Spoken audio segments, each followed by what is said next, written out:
So we went in, we drove in. It's a war zone. It's clear it's a war zone. We had bodyguards. The Ukrainians are out to kill me. I'm not exaggerating this. They really do want to bring me harm. And that's why they didn't want me to go to the new territories. They're like, we sort of like you alive. We don't want you to dead. But I got there. I got to meet the governor of Kherson, have a substantive dialogue with him about not just the conflict, that's a military thing, about Kherson and the future of Kherson, and how in the midst of this war, they're actually focused on rebuilding the territories, about bringing up the quality of life for the people who live in Kherson today, about the investments that are coming in. The number one plant they have right now is a concrete production plant, and they're building multiple lines. Why? Because they need to pour a lot of concrete to rebuild this place, to bring it up to standards. The roads have been redone. The roads in the new territories are very modern, very smooth. A lot of military transportation taking place. We went from Kherson to Zaporizhia. Got to see, Melitopol, the city that the Ukrainians said they were going to capture to sever the land bridge. They ain't going to break it.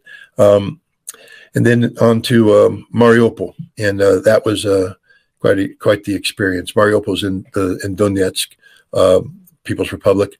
The siege of Mariupol, the fight with Azov Brigade. This was literally a Nazi bastion, a center of power, and they fought hard, and the city was destroyed, nearly leveled.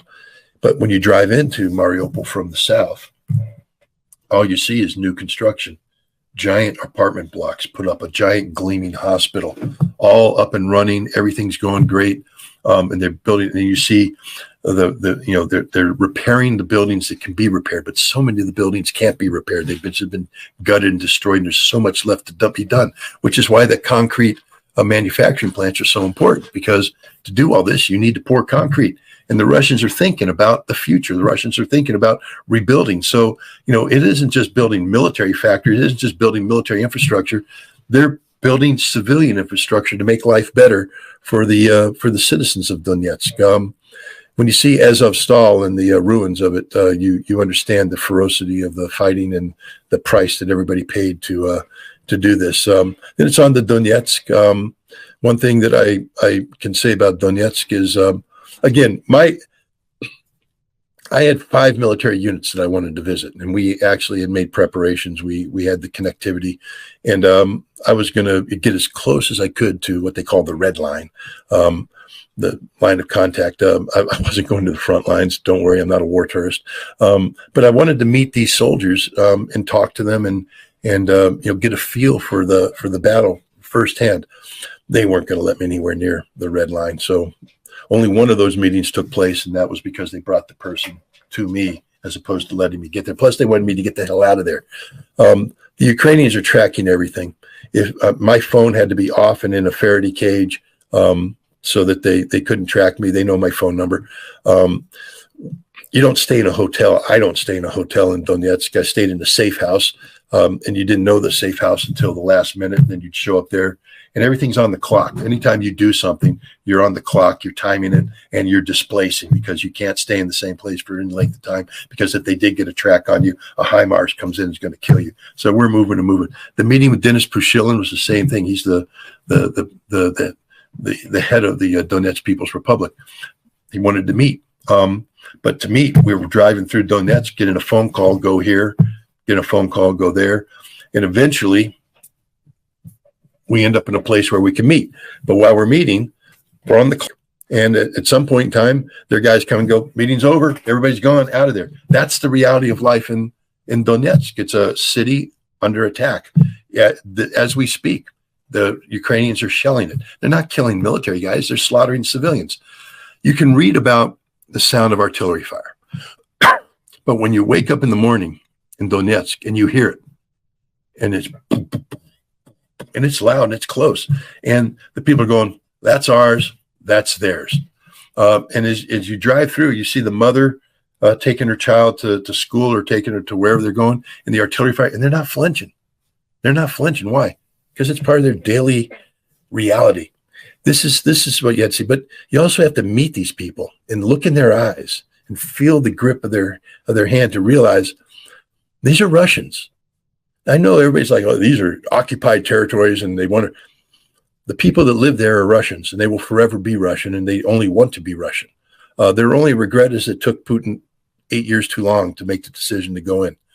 They wanted him to come in 2014.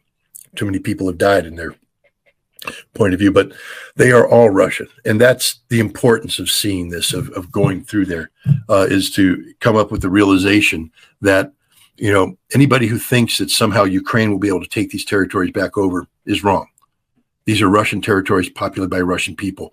And I can speak about this with very firm conviction today because I went to the new territories, because I saw it firsthand, because I experienced it for myself. So I'm eternally grateful for everybody in Russia who made this possible, even the people I might have pissed off. I apologize for pissing you off, but it was very important for me to see this, and I thank them all for allowing it to happen.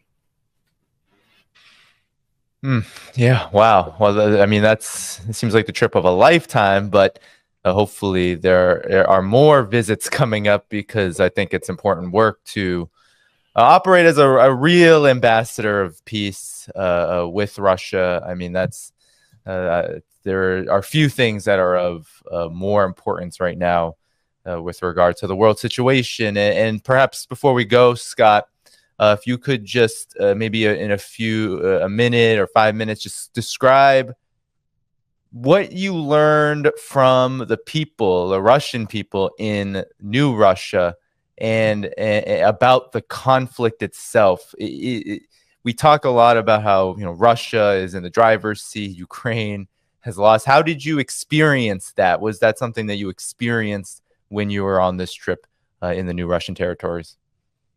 One of the reasons why I wanted to go to the new territories is that I was, like I said, I was criticized, attacked, or whatever for being overly optimistic. People, Scott, you're making these predictions, but on the ground here in Donetsk, it's much worse than you think it is. Da da da da da da da. And so I wanted to, go there myself and see it. It's bad. It's really bad. It's a war, and it's a war that's taken a huge toll on Russia.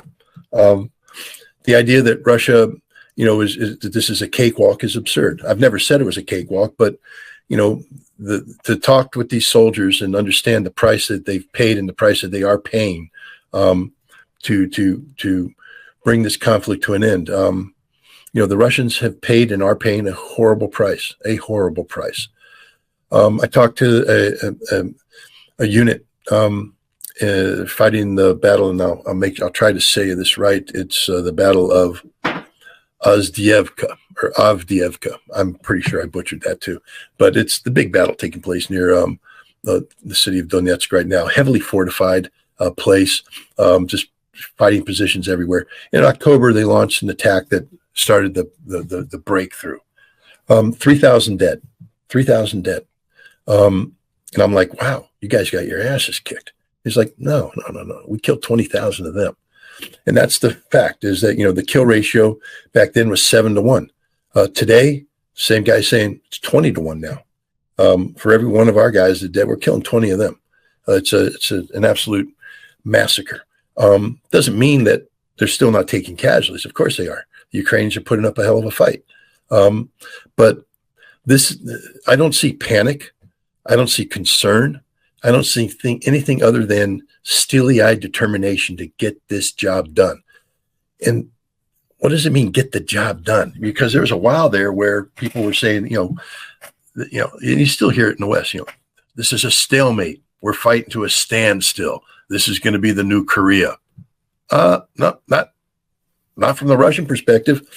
Every governor I met, and I met 4, said the same thing. This ends not only with all of the territories of the 4 new territories, under Russian control. That means all of Kherson, including the right bank, all of Zaporizhia, all of Donetsk, all of Lugansk. But it's probably going to end with, every single one of them said Odessa will be Russia. It's just going to happen. It can't. They've threatened the security of Crimea. Russia can never allow Ukraine to control that. If you take Odessa, you got to take Mykolaiv. If you take Mykolaiv, you got to take Dnipropetrovsk, and you got to take Kharkov. And they're all saying, yep. So Ukraine's going to lose at a minimum 4 additional territories before this is done. But even then, they're just like, no, we're not going to let Ukraine will no longer exist. This is the reality. Ukraine has created a monster. And that monster is a Russia united in the desire to achieve victory over this Nazi regime in Kiev. This is Zelensky regime that's controlled by Banderists, and there's no debate about it. Zelensky now, everywhere he goes and he poses, there's a Ukrainian flag, and then there's the red and black flag of the right sector of Azov, of the Nazis. This is a Nazi regime. It will cease to exist. The head of the Russian intelligence service the other day, just yesterday, said, yeah, when this ends, Ukraine will no longer exist. They have basically condemned themselves to non-existence. The Ukrainian state, as you know it today, will not exist. This is everybody saying that. This is their mindset. This is their determination. So this Western propaganda about the Russians looking for peace and a negotiated settlement and all this stuff, that ain't reflected in the reality on the ground. The reality on the ground is that everybody is committed to this path to victory. But the important thing to realize is that the victory for them isn't defined by destruction. Victory for them is defined by redemption and resurrection. Again, the Chechen miracle. It wasn't about destroying Grozny that gave the Russians victory in Chechnya.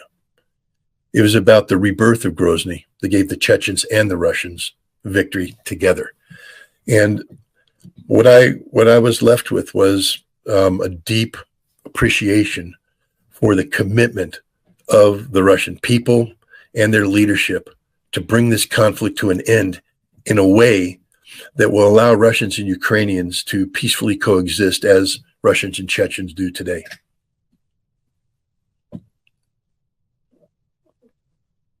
Well, Scott, I know you need to get some rest. So I say we maybe close up now. I think that's everything that you said about your trip. We'll definitely have to reconnect about it in the future, because I know that you probably have many more things to say about it. Even what you said about the Russians being scared for you, not wanting to put you in harm's way. When I wanted to actually go back to China during the Belt and Road Forum, and the handlers that took me to China this last time were scared for me to go to China, because they were like, well, the U.S. hates the Belt and Road Initiative, so we don't want to get you in trouble. I'm just like, what? No, don't think about that. I don't want. Don't think about me getting in trouble. I want to go, but nonetheless, I think that that sentiment is not just beautiful, but also everything you were able to do is really. I mean, it probably will shock many who hear this, but at the same time, it's so important to meet Kadyrov and to go across the new Russian territories. What an experience, and we'll have to talk more about it, Scott. But where can people support you? I know this is part of the Waging Peace campaign, so I'm actually going to put that in the description now, or I'll put Scott Ritter Extra in the description now, and then talk about that, because I know this, and then we can head out of here. Yeah, I mean, one of the things that grew out of the May visit is that I'm going to try and capture the experience of Russia in 2 forms. One is a documentary film. The title is Waging Peace, and then an accompanying book similarly entitled. And again, the idea is to a vehicle to capture this experience that best allows me to communicate it to a broader audience. And so it's the Waging Peace Project, and people can support it a number of ways, and they can support the ongoing work. It's a lot of work. You know this, Danny. It doesn't happen by itself. It just takes time, it takes effort, and it takes money. If you go to scottritterextra.com, it's a website, and it's a one-stop shop. Doesn't cost you anything. There's no paywall. All my articles are published there. All my podcasts are put there. But I have a Substack, and people who want to support, you can subscribe for free. I've made it a policy not to put anything behind a paywall at this juncture, because the goal here is to make Maverick bark on cue. Maverick saw Kadarov's wolf, I think. Yeah, Maverick's like, wait a minute, I'm a wolf. Why aren't you feeding me like Kadyrov fed his white wolf? But no, the thing is, you can subscribe to the Substack channel. There's a monthly subscription, an annual subscription, and believe me, every subscription helps because it allows this to happen, allows the sustainment of this. So that can do it. And you can also donate to the Waging Peace Project. We are making good progress. I guess I can say it. We had a strategic decision to make about the movie. Do we make a documentary that goes into theaters? You might remember that I made a documentary film in Shifting Sands about the lead up to the Iraq War and weapons of mass destruction. Very good film. But we built that, we designed that, produced it to be a film that was released in theaters. But when you think about it, there's a lot of effort. It's cool. I mean, I understand. I learned a lot about documentary films and documentary film festivals, etc. But at the end of the day, you're going through a whole bunch of effort to get a few thousand people to be able to see this movie. Today, with the way the internet works, I think we're going to build a internet-based movie, different production. It's still going to be high quality, but it's going to be focused on being shown online as opposed in theater, and then millions of people can see the film. So, we made that decision. We've got a whole bunch of material that we're using. We've got some great people supporting, and so we're going to be starting to make really good progress on the film and on the book. But again, none of it happens for free, unfortunately, in this day and age. So if people want to help with that project, you can go and you can donate through the wagingpeace.fund tab on the ScottRitterExtra.com. Great. Yes. ScottRitterExtra.com is now in the video description, so you can all head there. Also in the video description are all the places you can support this channel: Patreon, Substack, PayPal, Buy Me a Coffee, and more. Thank you to everyone viewing. Can I just say this? What I just said about my need for funding, Danny has that same need, and everybody who does this right now, the revolution in information warfare, I guess, is what we have to call it, is real. But it only, we're going up against mainstream media outlets that are heavily funded by deep pockets, billions of dollars, and we're kicking their ass. Danny Haifonk's kicking their ass. I'd like to believe that on occasion I kick their ass too. And we do it, pennies to their dollars, but we need those pennies. And so, fund the revolution, people. That's what this is. This is a revolution in information, how societies gain access to information. And what Danny's doing is invaluable. So what that does is it gives the Russians a bloody nose at a time when the Russians have said no more bloody noses, meaning the Russians mobilized 300,000 troops. They have 150 to 180,000 volunteers. They have the biggest army that they've ever had in the region, the best equipped army. They've had months to prepare this defense, and suddenly, bam, the Ukrainians reach out, punch them in the nose, and they're sitting there with a broken nose and bleeding. They haven't lost the fight, but everybody's shocked. It's like Mike Tyson going into the ring, and in the first 30 seconds, somebody hitting him in the face and putting him down. Tyson gets up. He still has fight, but the whole crowd is now going, whoa, what just happened? And so that's what the Ukrainians want to achieve there. And then they want to tie on to that these deep strikes, which, as I said earlier, have no real military purpose, but they're designed to engender doubt, engender fear, engender terror in the hearts and minds of the Russian people. The goal then, therefore, is to get people to say, we need to stop this war, to lose faith in the leadership of Vladimir Putin, and to carry out what they call the Moscow Maidan, the Maidan being the square in Kiev, where in February 2014, the Ukrainian nationalists were able to gather and through use of violence overthrow the constitutionally elected government of Ukrainian President Viktor Yanukovych, replacing him with the nationalist government that in various iterations continues to rule to this day. The Ukrainian objective is a Moscow Maidan, Manege Square, to get Russians to rally there and to bring down Vladimir Putin from within. The Ukrainians know that they cannot militarily defeat Russia. What they're looking for, because they understand that war is an extension of politics by other means, that the best way to beat Russia is like how the Vietnamese beat the United States. Did we lose the war? How many battles did we lose in Vietnam? Not many. We won almost every battle we fought. Our troops, when they were on the battlefield, dominated the battlefield. But we lost that war because America lost the political will to continue the fight. And what the Ukrainians want to do is create the notion that this war will never end. It's a never-ending war. And if Russia keeps doing this, they're just going to get punched in the face repeatedly by the Ukrainians.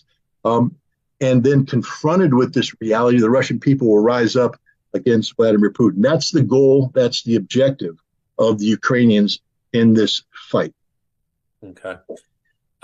CIA Director Bill Burns says that they're having some of their very best recruiting for spies right now within Russia, Russian citizens, people within the government.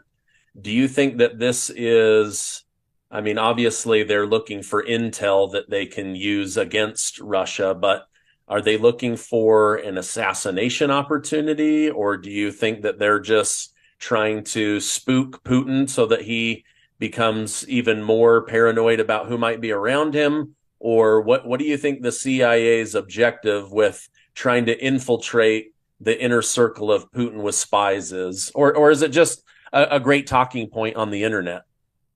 Well, let me put it this way. The CIA has always tried to infiltrate the inner circle of any adversary or competitor government. It's not news. It's not as though the CIA woke up today and said, we need to get somebody inside Putin's inner circle. They've been trying to do that since Putin came into power in 1999. The way you don't do it is to advertise. All right, I was an intelligence officer.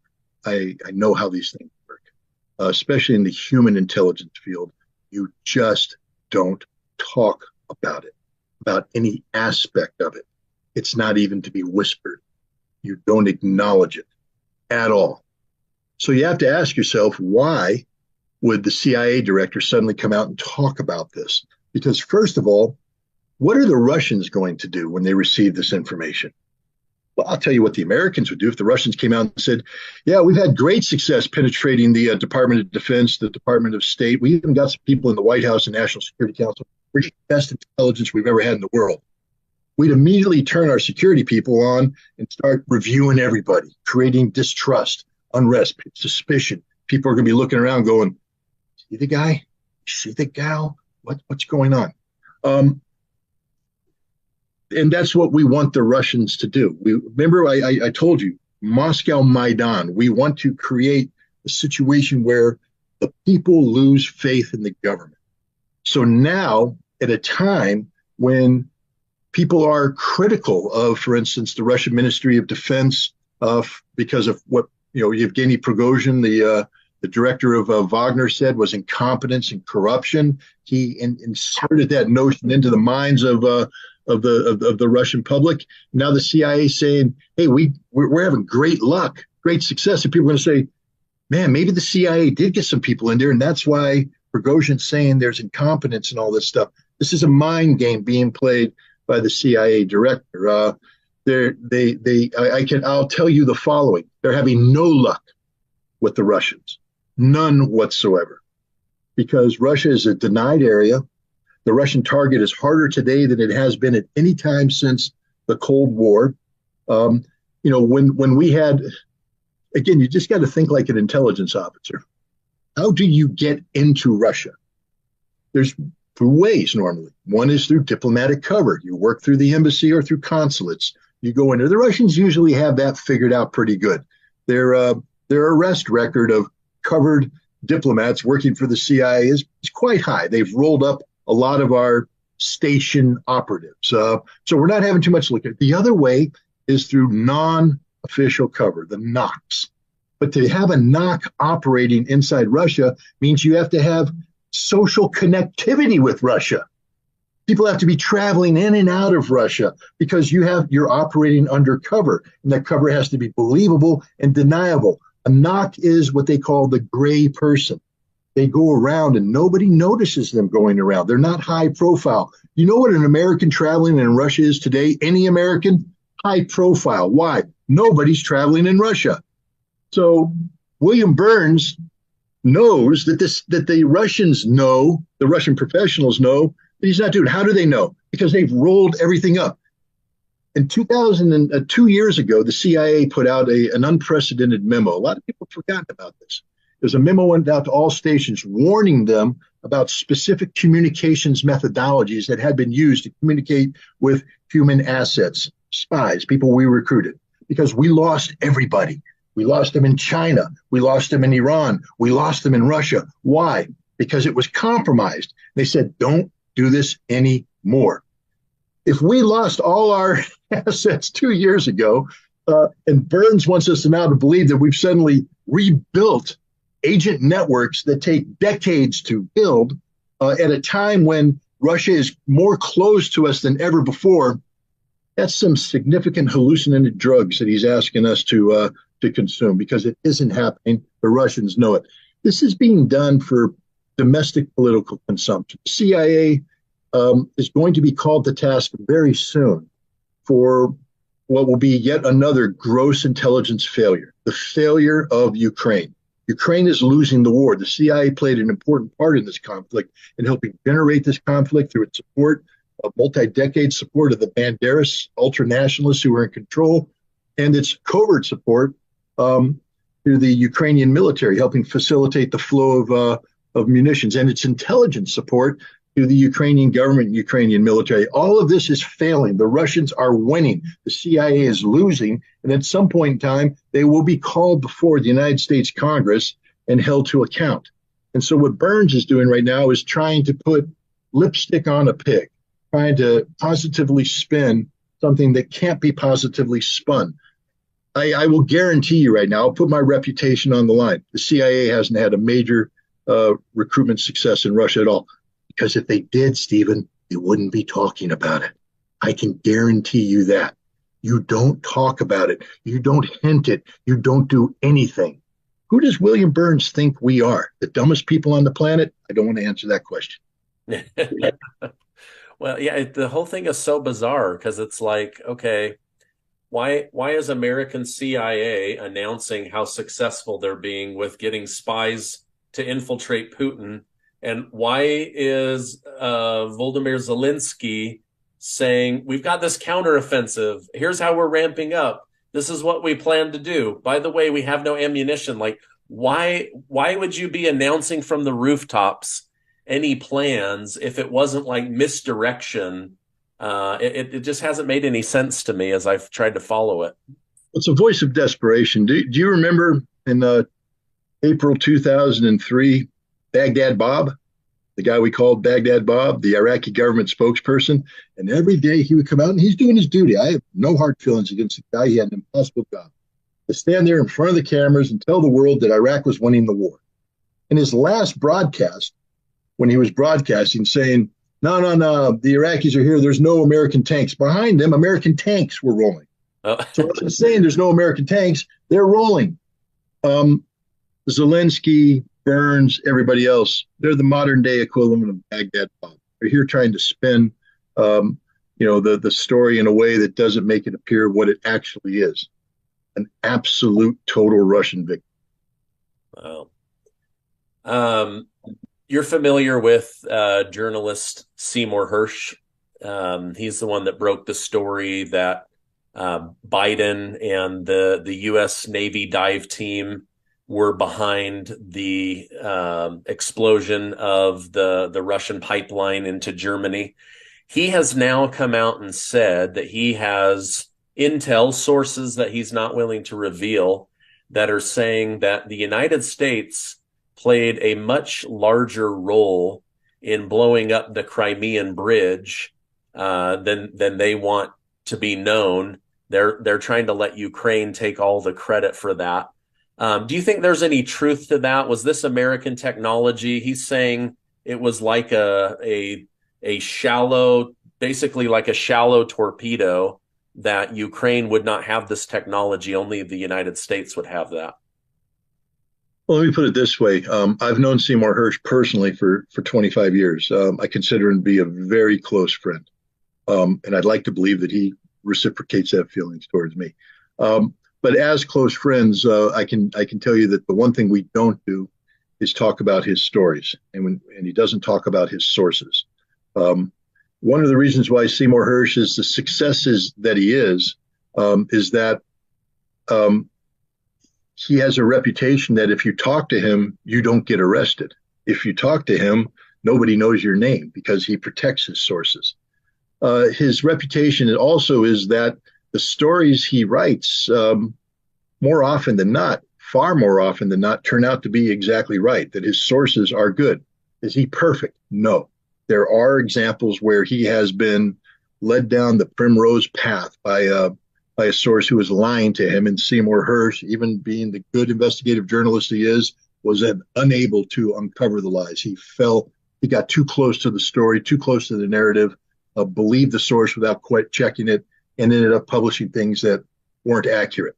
But by and large, he's a man who has a stellar reputation, Pulitzer Prize winning guy who broke some of the biggest stories out there. And if you're somebody of his stature in Washington, D.C., with the reputation he has, people will talk to you. So I find it highly plausible that Seymour Hersh has a source that has the knowledge that is being written about by Hersh in his articles. I have no reason to doubt Seymour Hersh's source or Seymour Hersh's storytelling, meaning how he is taking this information, turning it into story. I understand that he has to shape it in a way that protects the source. I'm pretty good at reading articles and at the end of it saying, I know exactly who talked to this person. It's a good intelligence officer who knows the subject, and knows the environment, can do that. I have played that game with Seymour Hersh's article. I have gone through and said, who did this? And I can come up with a list of names, but I can't come out and say, that's the guy. He protects them pretty well. But it also means that certain aspects of his story are going to be fuzzy, meaning not as much detail as you'd like. And it's in the fuzziness that sometimes people attack his story and say, well, he's wishy-washy here, he's not firm here, etc. But he can't be, because he has to protect his source. If somebody's telling Seymour Hersh that the U.S. was more involved in the strike against the Crimea Bridge than has been acknowledged to date, I'd be willing to take that to the bank. I have that much confidence in Seymour Hersh, but I can't sit here and say that I personally vouch for his source. I don't know his source, and I can't say that this isn't one of those occasions where Cy Hersh made a rare mistake. That's always a possibility. But given who he is, given just the nature of the story, I put it in the more likely than not category. Yeah.